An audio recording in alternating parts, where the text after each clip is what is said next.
monde, on se retrouve aujourd'hui pour une nouvelle vidéo. Je vais vous montrer comment faire des macarons burgers avec notre Monsieur Cuisine Connect. J'avais déjà fait une vidéo pour faire des macarons, mais étant donné que c'était l'une de mes toutes premières vidéos sur ma chaîne YouTube, elle n'était pas de très bonne qualité. Alors j'ai décidé aujourd'hui de vous montrer vraiment comment faire des macarons avec une vidéo de meilleure qualité, des macarons burgers. Pour toutes les personnes qui sont nouvelles sur ma chaîne YouTube, n'hésitez pas à consulter l'onglet vidéo sur ma chaîne pour retrouver l'intégralité de toutes mes vidéos. Et si vous cherchez une recette très spécifique, allez dans l'onglet playlist où vous retrouverez l'intégralité de toutes mes playlists pour vous faciliter à retrouver une recette que vous cherchez. Les étapes et les ingrédients des macarons burgers juste après le générique. C'est parti!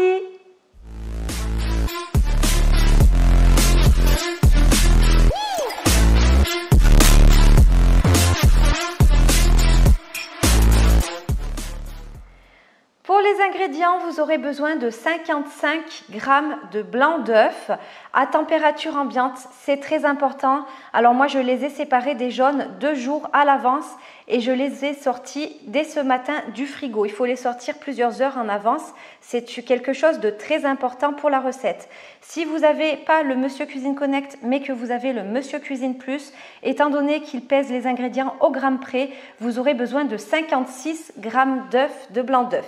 75 g de sucre en poudre, 75 g de poudre d'amande, 75 g de sucre glace, du colorant alimentaire en poudre ou en gel, mais surtout pas liquide, sinon les coques de vos macarons risquent de craquer à la cuisson et vous risquez de ne pas obtenir la collerette. Là, je vais prendre 2 colorants, du jaune et du rouge pour faire un orange marron orangé, car je n'ai pas de marron orangé, alors je vais le faire moi-même en mettant du jaune et une pointe de rouge. Et pour finir, quelques graines de sésame pour la décoration de nos macarons burgers. C'est parti pour les étapes. Pour commencer, rien de plus simple, vous venez verser la poudre d'amande au fond de la cuve du robot et vous versez également le sucre glace. Vous refermez le couvercle et vous venez programmer pendant 12 secondes vitesse 8 pour mixer la poudre d'amande et le sucre glace. C'est parti! À la fin de cette étape, vous venez bien tamiser à l'aide d'un tamis la poudre d'amande et le sucre glace pour obtenir une poudre très fine, ce qui va permettre à vos macarons d'avoir une coque très lisse et très brillante. Ensuite, si vous utilisez comme moi du colorant en poudre, je vous invite d'ores et déjà à le mélanger avec les poudres. Mais si vous utilisez du colorant en gel, vous pourrez le mettre directement dans la meringue française. Alors là, je vais mettre, comme je vous l'ai dit précédemment, du jaune et une pointe de rouge. Donc je vais mettre plus de jaune que du rouge parce que le rouge est beaucoup plus pigmenté. Alors là, je mets mon colorant jaune et je vais venir ajouter une petite pointe de rouge du bout de mon couteau. Je mélange grossièrement avec ma cuillère en bois et je réserve mes poudres pour la suite de la recette. Je suis venue à l'aide d'un papier essuie-tout bien essuyer mon bol correctement ainsi que mes lames. J'ai enlevé les lames du bol pour bien les essuyer. Je n'ai pas lavé le bol. Il faut que la meringue française se monte dans un bol très propre et très sec. C'est très important. Donc là, je repose mon bol sur le socle. J'ajoute le fouet et je m'assure qu'il est correctement mis. Je viens verser la totalité des blancs d'œufs au fond de la cuve du robot. J'ajoute une mini pincée de sel. Je viens refermer mon bol sans le gobelet doseur. Je remets le couvercle, donc sans le gobelet doseur. Et là, je vais venir programmer pendant 4 minutes à vitesse 4. C'est parti! Au bout de 4 minutes, vous obtenez des blancs bien montés en neige, très fermes. Regardez, hop! Si vous utilisez du colorant en gel, il faudra le mettre maintenant. Donc là, je viens prendre le sucre en poudre et je vais venir verser la moitié dans mes blancs en neige. Je laisse le fouet à l'intérieur, je referme le couvercle et là je vais venir programmer pendant 7 minutes, vitesse 4, sachant qu'au bout de 3 minutes, pendant que le robot sera encore en train de tourner, je verserai le restant de sucre par l'orifice du couvercle. C'est parti pour 7 minutes à vitesse 4. Donc au bout de 3 minutes, vous mettez votre robot sur pause, donc il restera simplement 4 minutes à l'écran. Vous versez le restant de sucre par l'orifice du couvercle et vous rappuyez tout simplement sur play. C'est reparti encore pour 4 minutes. Donc au bout des 7 minutes, vous obtenez une meringue française très lisse et très brillante. Regardez, voilà, c'est vraiment le résultat que vous devez obtenir. Si ça coule, c'est que vous avez raté quelque chose. Avec votre spatule, vous pouvez vérifier si la meringue est bien. Elle doit faire un bec d'oiseau. Voilà, et là, elle le fait très très bien. Donc là, ce qu'on va venir faire, c'est qu'on va venir retirer le fouet et on va venir verser notre meringue dans un saladier à part. Évitez pendant la préparation des macarons tout contact avec l'humidité et avec de l'eau parce que les macarons détestent l'humidité et si vous faites couler des robinets ou que vous ouvrez vos fenêtres, ça peut risquer de les faire craquer à la cuisson et qu'ils aient un aspect tout fripé. Donc là, je suis venue débarrasser ma meringue dans un saladier. Je viens récupérer mes poudres. Je vais verser la moitié des poudres dans la meringue et à l'aide d'une maryse ou d'une spatule plate en bois, vous venez délicatement remuer. Donc au début, il faut bien soulever la meringue pour ne pas qu'elle retombe avec les poudres. Et là, on macaronne doucement dans un premier temps.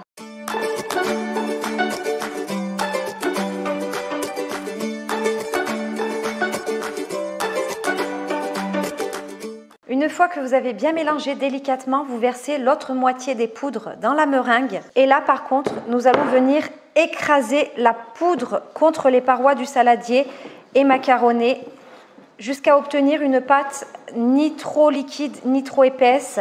Il faudra qu'en soulevant la pâte avec la spatule, ça fasse comme un ruban. Je vous montrerai. Donc là, vous écrasez bien la poudre contre les parois du saladier et vous macaronnez comme ceci.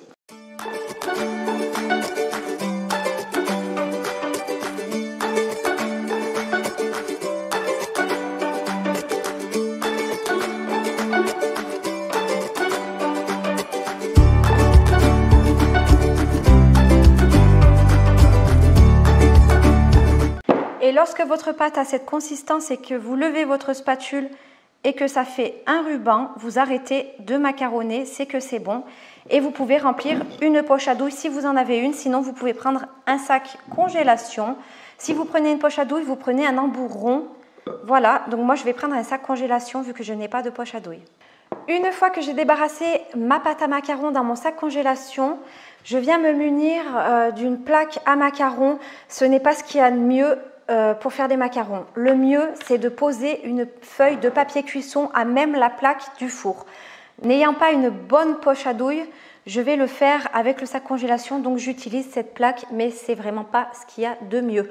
Si vous décidez de prendre une plaque comme moi en silicone, prenez-en une assez épaisse. Si elle est trop fine, avec le four et la chaleur tournante, elle risque de se soulever à la cuisson et les macarons vont être tout déformés. Donc voilà, je vous conseille d'utiliser simplement une feuille de papier cuisson. C'est ce qu'il y aura de mieux pour faire vos macarons. Donc là, je viens récupérer mon sac congélation. Simplement, je vais venir en découper le coin et là, je vais venir remplir mes empreintes à macarons. J'ai oublié de préciser que vous pouvez tout à fait doubler les quantités pour cette recette.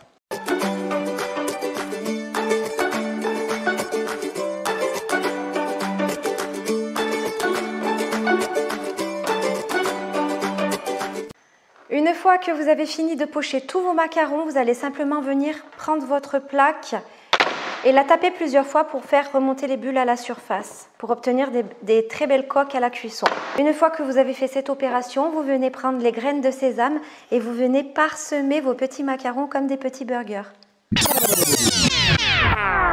Une fois que vous avez bien parsemé vos petites coques de macarons avec les graines de sésame, nous allons venir laisser croûter nos macarons, ce qui veut dire qu'on va les laisser sécher à l'air libre. Donc là, je ne vais pas les toucher. Vous allez les laisser sécher pendant plusieurs minutes. Je ne peux pas vous garantir le temps exact, mais j'ai une astuce pour savoir quand est-ce qu'il faudra passer en cuisson. En général, ça prend entre 30 et 40 minutes de croûtage, mais moi, ce que je fais, c'est qu'avec le bout de mon doigt, je vais venir toucher très délicatement la coque du macaron. Et si ça n'abîme pas le macaron et que le macaron est sec, c'est qu'on pourra passer en cuisson. Donc voilà, donc là c'est parti pour un temps de croûtage. Une fois que vos macarons ont fini de croûter, donc là je viens toucher avec mon doigt et ça n'abîme pas le macaron, on peut venir préchauffer notre four pendant 5 minutes à 150 degrés en chaleur tournante. Le four à chaleur tournante est très important dans cette recette. Si vous n'avez pas de four chaleur tournante, vous pouvez tout de même essayer. Je ne vous garantis pas le résultat de vos macarons, mais vous pouvez comme astuce, venir prendre un torchon et le coincer dans la porte de votre four pour laisser votre four entrouvert durant toute la cuisson. Moi, au bout des 5 minutes de préchauffage de mon four, je vais venir les enfourner pendant 16 minutes, chaleur tournante à 150 degrés. Voilà, en ouvrant de temps à autre la porte de mon four. C'est très important, je vais venir ouvrir 3-4 fois la porte de mon four. J'ouvre et je vais venir refermer pour laisser rentrer l'air et sortir la chaleur pour ne pas que mes macarons craquent à la cuisson. Donc là, je fais préchauffer donc mon four pendant 5 minutes et je vais venir ensuite les enfourner pendant 16 minutes, 150 degrés, chaleur tournante. Alors là, vous voyez, je les ai enfournés et au bout d'environ 6 minutes de cuisson, vous commencez à obtenir une belle collerette. Une fois que vos macarons, vos coques à macarons sont cuites, vous attendez que ça refroidisse et vous venez les débarrasser dans une assiette. Alors là, je les ai classés ensemble, 2 par 2, pour pouvoir ensuite les garnir. Et là, donc, nous les débarrassons dans une assiette et nous allons les réserver de côté. Nous allons donc réaliser une ganache au chocolat pour faire les steaks de nos macarons burgers. Et pour la ganache, vous allez avoir besoin de 200 g de chocolat noir, 100 g de crème liquide entière minimum, 30% de matière grasse, 30 g de beurre coupé en morceaux. Et c'est parti pour les étapes. Pour commencer, vous venez verser la totalité de la crème liquide, minimum 30% de matière grasse, dans une casserole et nous allons porter cette crème à ébullition. Au même moment, vous préparez un saladier où vous versez le chocolat en morceaux ainsi que le beurre. Lorsque votre crème est en train de bouillir, vous pouvez couper le feu. Vous venez récupérer votre saladier avec le chocolat et le beurre en morceaux et vous versez la totalité de la crème dessus. Et là, à l'aide d'un fouet, vous avez tout simplement juste à mélanger pour obtenir un mélange homogène. Et votre ganache sera prête. Il faudra juste la filmer et la laisser au frais minimum 2 heures pour qu'elle soit consommable pour vos macarons. Là, vous remuez bien. Il faut bien que tout le chocolat et le beurre soient tout fondus.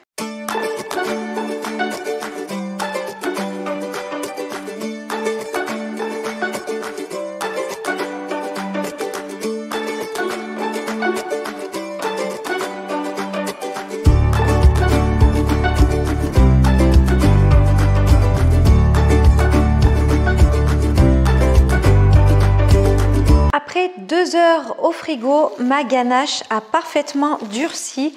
Elle est même un petit peu trop dure pour garnir mes macarons. Du coup, je vais la retravailler dans le Monsieur Cuisine. Je vais vous montrer comment.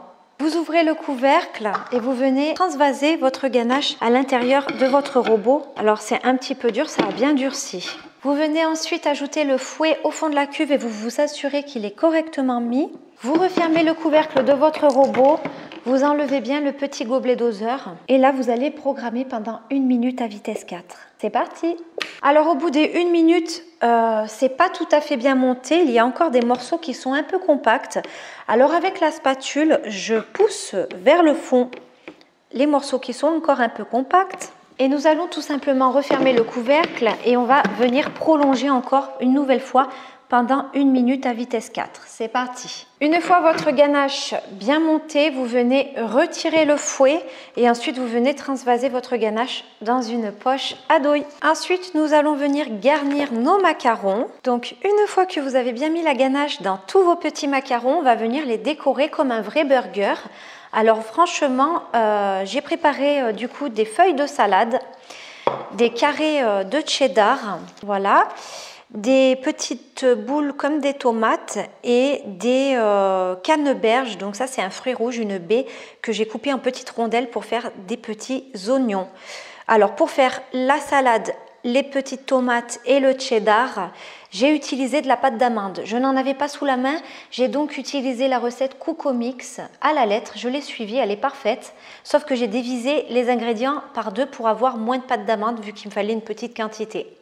Donc voilà, et ensuite je les ai passés au Monsieur Cuisine avec du colorant et j'ai mixé un peu et ça m'a donné une pâte d'amande parfaite et colorée. Alors là, je vais commencer par venir garnir mes macarons et je vais mettre les feuilles de salade. Je vais essayer de faire dépasser correctement les feuilles de salade pour que ce soit joli une fois que le macaron sera fermé.